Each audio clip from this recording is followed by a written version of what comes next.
All right. It's now our distinct pleasure to be joined by none other than the 80 carry for SK Gaming, the Twitch god, the Wide Peepo Happy, Crownshot. I don't know. You've got so many names, my friend. Welcome to the show, Crownshot. First off, thank you for waking up so early to join us on the show. Really appreciate it. Putting yourself out like that to give the people of the world more Crownshot time. Thank you for inviting me. The three-word answer, sits down, barely opens eyes. No, I feel you. It's I'm actually fine now. Yeah, I should be fine now, so it shouldn't be a problem. So I guess I really want to jump in. So obviously, in the context of where we're at right now, there's a crazy playoff race happening. And we keep having this discussion on broadcast. I see it in the community that like SK is probably the first name that people go to when they're thinking about kind of the last team, if you will, making it into playoffs. And obviously that's built really heavily off of the back of your performance. So I guess I want to start with how, in preparation for playoffs, obviously you have to say, yeah, we're going to make playoffs. But I guess I'm just curious how SK feel internally about it. Like, do you guys feel a lot of pressure? Do you personally feel a lot of pressure as kind of like the primary carry for this team? Or is it just like one game at a time, one step at a time, slow and steady? I mean, I would say most of the pressure comes from myself and the goals I put to myself, especially after missing playoffs twice and spring, which was like pretty much a disaster, right?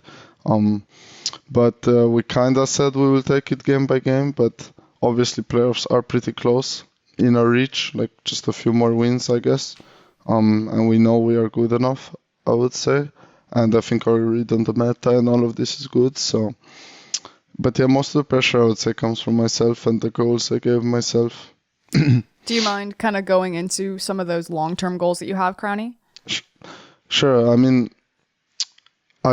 even last year, I mean, when I was just a rookie, I guess, my rookie year, I believed in myself to be, or to have the potential to be one of the best. And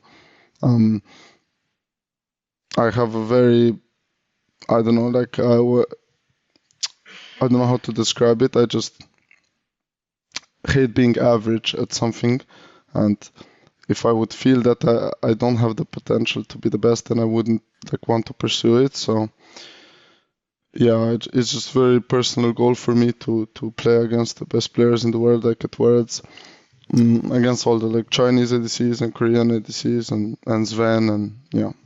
So I mean, naturally, I think it's always amazing when our players come on and they're like, yeah, my goal is Worlds. And unlike other regions that will go unnamed, it feels genuine and authentic when our players say it, especially when we have so much talent that continues to stay into the region as opposed to seeking opportunities outside.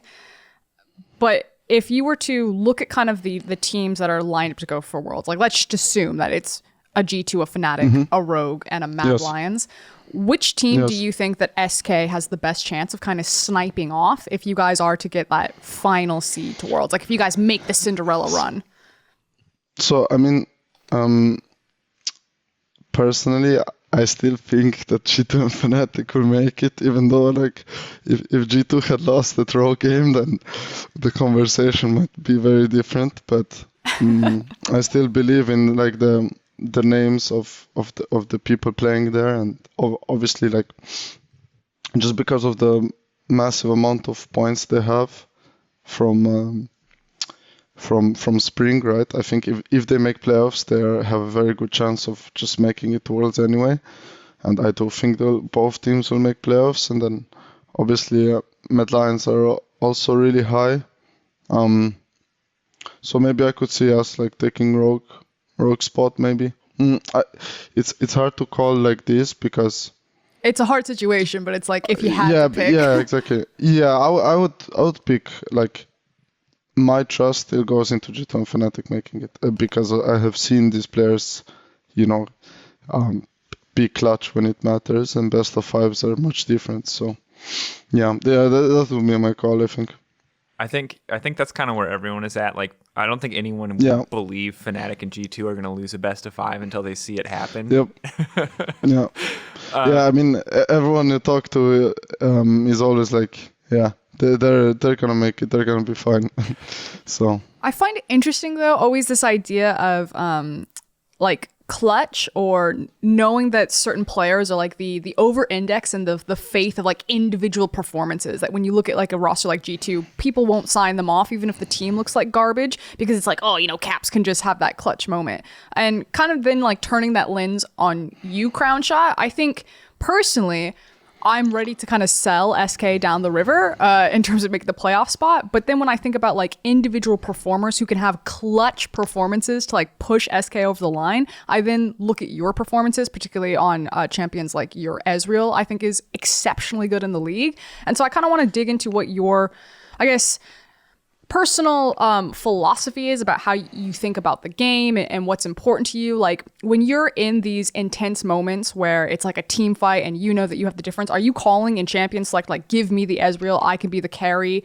When you're in an intense team fight, are you trying to get all those resources? Like some players, we call them KDA players, will like back down, but I always see you step forward. Like where do you find the confidence for that? How are you thinking through those situations? Like walk me through that.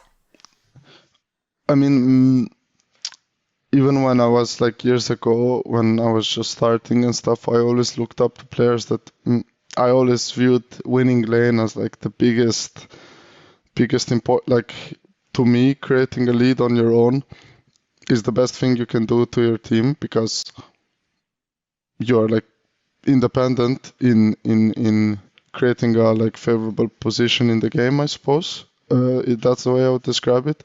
So I always valued players who could impact the game like on their own very highly, as opposed to players who just kind of, you know, just scaled for team fights and stuff. And I always enjoyed watching AD carries that had that way of playing. I mean, I don't think there's any ADC that didn't look up to Uzi's way of playing and like the aura that he had around him, right? But for example, now the ADCs I like the most to watch are probably Deft and Teddy, even though their playstyles are a bit different.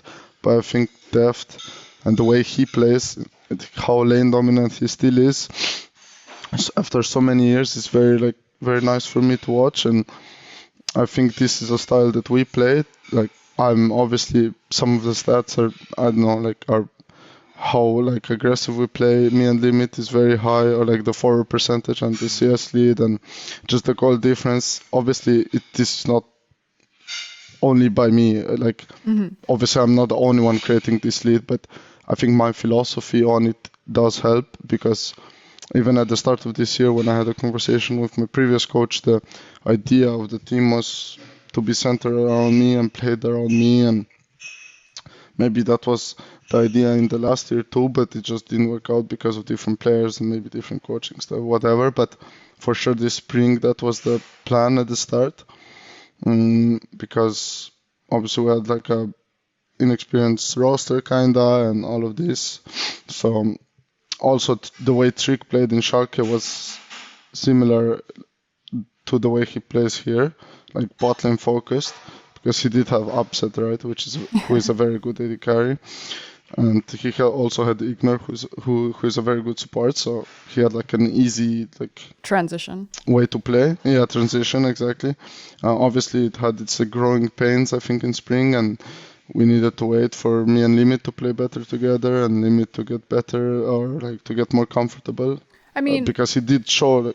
Yeah, sorry. No, it's all good. I guess I'm just.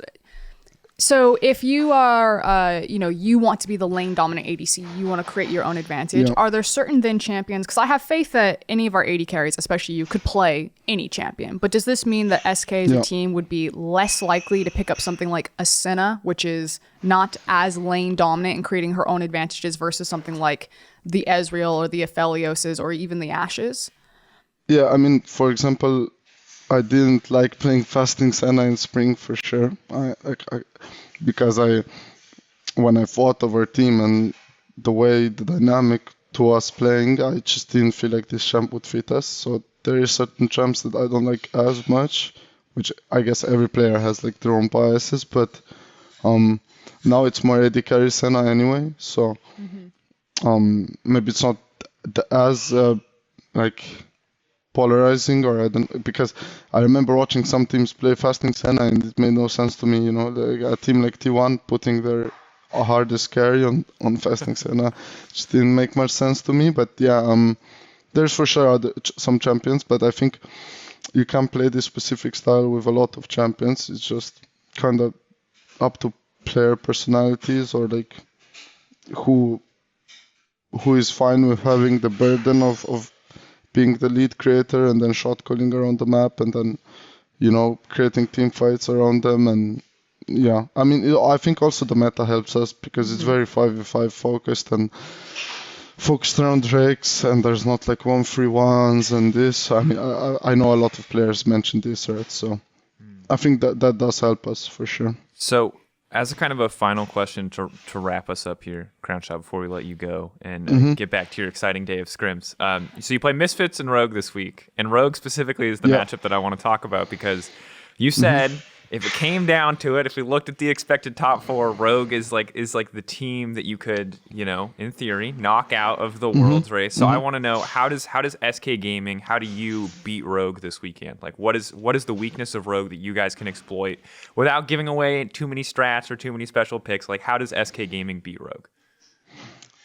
I mean, I just think you need to control, not give Larson hard carry champions, and then just look to outplay them in team fights, and that's it pretty much. That's the meta right now anyway. And I mean, it sounds very simple, but I think you just have to be on the objective first. You have to know your win condition with your team comp, and then you just have to play well.